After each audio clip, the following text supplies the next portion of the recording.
Hello, I'm Sergeant Michael Thacker with the Sheriff's Office here in Georgetown County. I want to invite you in today to our laboratory where we do a little bit of work.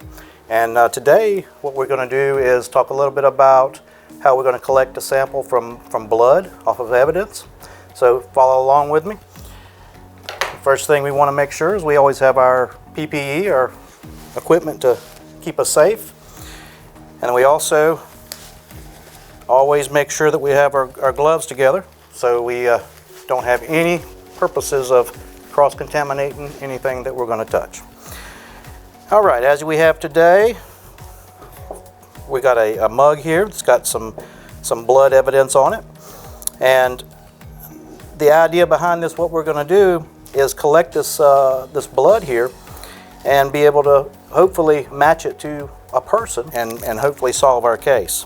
And we have two different things that we're going to deal with. We have a dry sample or a wet sample. So if the blood is wet, we will collect it as it is with our swabs. If it's a dry sample, then we need to add some water to that so we could loosen it up a little bit and be able to collect it. All right, the first thing we're going to do, take our swabs here, these cotton tip swabs, and open these guys up. And if you'll notice here, we have plenty of areas to work with. And we're going to take and just go across here, a nice little even motion, collecting from both tips here of the swabs.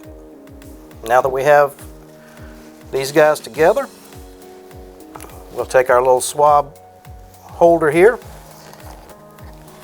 and we're going to set these guys in here. Now, we're going to leave this just like that to let it air dry. All right, and the second thing that we'll try is now with the dry sample. So again, we'll have our swabs. Now this time we're going to introduce a little bit of distilled water onto the swabs, just a little bit. And just like before, we'll go across the motion and try to make sure that we get good sample on both of the swabs. And again, we'll take our box here to hold it,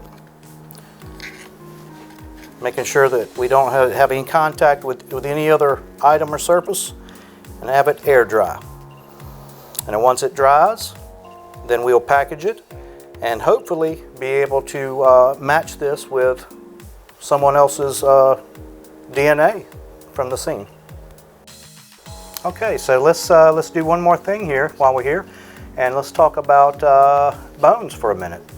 So as part of criminal investigations and in crime scene investigations, we come across bones that we find.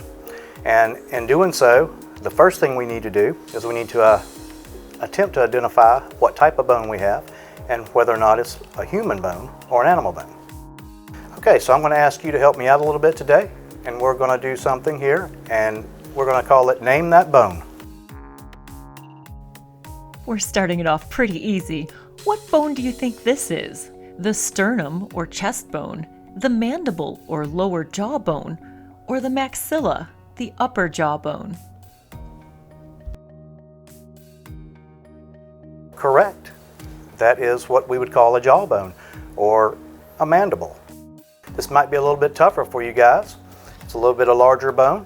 And just think about it this way, is we need to identify what we're looking at. And part of that, we're going to try to put these things together. So I want you to help me out again and name that bone. What bone do you think this is?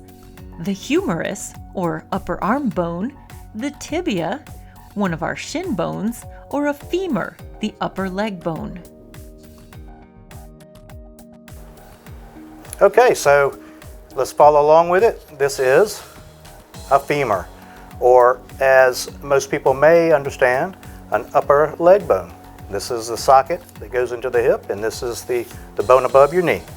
Your knee would be at this point right here. Now what we're going to do is we're going to look a little further into this, and I know you're already thinking, wow, this is a big guy or gal. This is not a human bone, we can look at the size of it and hopefully understand that. What we want to do here is we're going to let you help me name that animal.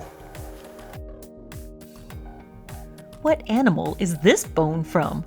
A wild pig, a horse, or a deer? I hope we got someone out there that would help us with this. This is from a horse. All right, guys, so I enjoyed this. I hope you did as well. Thank you for coming by and stopping into the Forensics Lab.